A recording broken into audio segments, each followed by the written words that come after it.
Hey guys, Jengar here. Welcome to today's realistic review in which we are taking a look at the Whirlwind Mk I sitting at 5.0 battle rating. Now in Holland we have a practice to celebrate a second Christmas day. That is not like that in all countries, but here it is. So for all of those of you who have a second Christmas day, I wish you another Merry Christmas. And enjoy the night. You were probably with your parents on the one day and with your parents-in-law on the other day. I guess that's what it's created for. But yeah, I wish you to have a happy day and a good dinner and lots of fun. And yeah, so let's get into this plane. Let's see what it can do. The Whirlwind, much anticipation around this plane. I've been looking forward to it myself as well. You know, the looks of this plane is interesting. It looks like a very light dual engined heavy fighter. It has 4 cannons in the nose. Looks quite nice. The maximum speed of the plane is 476 kilometers an hour. At 4,500 meters it is 450 kilometers an hour. And at 6,500 meters it is 406 kilometers an hour. Now that is not a lot of drop off when it comes to altitude and dropping speed, but the plane is not fast at all. It's a very slow plane compared to its battle rating. It sits at 5.0 battle rating in realistic battle, and these speeds are comparative to planes sitting at 3.0, 3.3 battle rating. All the planes that I have reviewed lately that are at 3.7 or 4.0 are all quite a bit faster than this plane, and this plane sits at 5.0, and in up tiers you have to fight against 6.0 potentially. Also often fighting against 5.3s, which are, well, very fast planes compared to this plane. So you have a speed limitation in this plane. Also in a dive, the top speed in the dive is 640 kilometers an hour before it redlines, and 700 kilometers before it rips apart. That's not very good either. Stall speed in the plane is decent with 163 kilometers an hour. Not too bad at all. Control stiffening in the plane is real. At about 500 kilometers an hour you really start to notice in the roll rate, and at 550, 600 you start to notice the elevator stiffening up as well. So be careful with that, because if you are stiffened up with your roll rate and your elevator, and you want to pull out of a dive when you are redlining around 640, you have a problem. Or of course when you meet the ground, that is also always an opportunity to die. The firepower in this plane is decent. Of course it has 4 20mm cannons. They are Hispano Mark I's though, and I mean, they're the early 20mm for the bridge. Is not the best, let's say, but with 4 of them your firepower is still decent. You can rip planes apart if you don't take too much distance and you use them on short ranges. You have 60 rounds for the guns though, 240 total. That is not a lot, especially not at 5.0. That is actually atrocious for the ammo load. I would call the ammo load quite bad. I used stealth rounds though for these matches, and I used an 800 meter convergence. Acceleration in the plane in a straight line is average. In a dive it's decent. The energy retention in the horizontal is very good. Actually something good about this plane. In the vertical it is decent, although when you start rolling in the vertical you start to drop speed like a maniac. So high G maneuvers in the vertical are not very beneficial in this plane, and many of your opponents, actually all of your opponents, will probably outmaneuver you that way.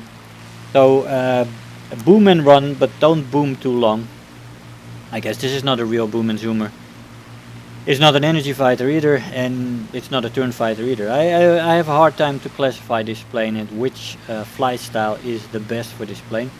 The climb rate in the plane is average. The air spawn though saves it. You get an air spawn in this plane, and from there you can definitely climb to altitude. You don't need exceptional climb rate to still be one of the highest planes. So the climb rate in general is average, but the air spawn in the beginning gets you a position often of altitude advantage, which is good. The plane needs it, let's say. Turn time in the plane is average. The flaps do help. They only rip off at 500 kilometers an hour, so you will only rip them off in an extreme dive, because this plane does not reach 500 kilometers elsewhere. Roll rate in the plane is quite decent for a heavy fighter. It does not feel heavy because of that. It actually feels decently maneuverable for a heavy fighter. I mean, this is quite a light version for a heavy fighter, but we still call it a heavy fighter because of the dual engines. Maneuverability overall in the plane is decent.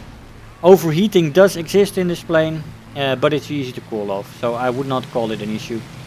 The plane is not very durable though. It doesn't take damage well. Anytime I got hit, I lost a wing, and it doesn't fly well with damage on the wings either. But yeah, so be careful. You have a big wingspan compared to single engine fighters, so it's easy to get hit in this plane, although it's not as huge as some of the heavy fighters. So yeah, like I said, I would still climb to altitude in this plane. The maximum speed in this plane at altitude is not bad at all compared to its speed at lower altitudes, and it still performs very well as well, you know, to its limitations, because it doesn't perform very well compared to the planes that you see coming at me right here. You know, this plane is really over-tiered, and quite a bit, I would say. I could see this plane functioning at 4.0 or even 3.7. I mean, if you put this plane up against the BF-109 F4 sitting at 3.7 battle rating, you know, I don't know. I would rather be in the F4 if I was honest. This plane does not have a lot to speak for itself at this battle rating. I mean, the 4 cannons are nice, but you only have 60 rounds per gun, so you need to be extremely trigger patient, and the performance of the plane does not equal the BF-109 F4, for example. So that's a better performing plane, and it sits at 3.7 battle rating. Okay, it only has 120mm, but that 20mm has 200 rounds and is supported by 2 machine guns. So I don't know. Boom and zoom is difficult in this plane because of the maximum of the top speed in the dive. Sorry, top speed in the dive is not very good for a boom and zoomer. But you can make short boom and run. Boom and run style of play would be the thing, I guess. I mean, as an energy fighter, it loses too much speed in the vertical. It doesn't have a good enough acceleration and performance in a dive to be a good energy fighter and a turn fighter. This is still less maneuverable than most of the single seat fighters, especially things like the BF-109K that we have here. I tried to maneuver with it as I saw no allies in the neighborhood that could help me out, as he was slowly, well, not too slowly, pretty quick actually, catching up to me in a dive. And yeah, he is quickly getting on my tail here. And you see the easiness with which he outrolls me there and catches me in the wing. This is what happens pretty often. This plane gets a lot of up tiers at the moment to 5.3, 5.7, 6.0 planes that you'll see then. But anyway, let's see what kind of rewards we had for the first match, which was quite decent. We had a Terror of the Sky, Bulletproof, almost 30,000 Silver Lions and 2,100 research points. I'll see you in the conclusion. Hey guys, so here we are after the match. Now, this plane, 5.0 battle rating in realistic battle, for a plane that, I mean, it has worse performance than most 3.3, 3.7 battle rating planes, and you are facing up tiers at the moment. I don't know if it was my bad luck, but I had a majority of matches flying against 5.3 and higher, and this plane is just laughable at that battle rating. It should not face those planes. This is a very, very slow plane at that battle rating. The air spawn makes sure you can actually still have a comparative altitude with a little bit of side climbing. But the plane has huge problems facing the performance of the 5.0 to 6.0 planes.